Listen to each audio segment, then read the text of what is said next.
Welcome! In this video, we'll guide you step by step through setting up your Digipass FX7 for secure access to the OneLogin platform. First, open your web browser and navigate to the OneLogin platform. Log in using your current user ID and click Continue. You'll be prompted to enter a one-time password. Go ahead and input it to continue. Once logged in, locate the Authenticators tab and click on it.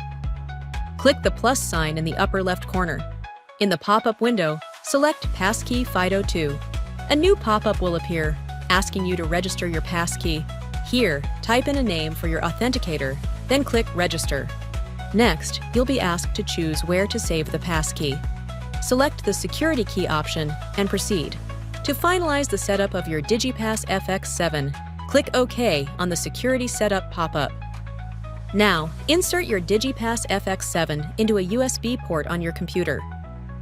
When prompted, enter the PIN you registered with your Digipass FX7.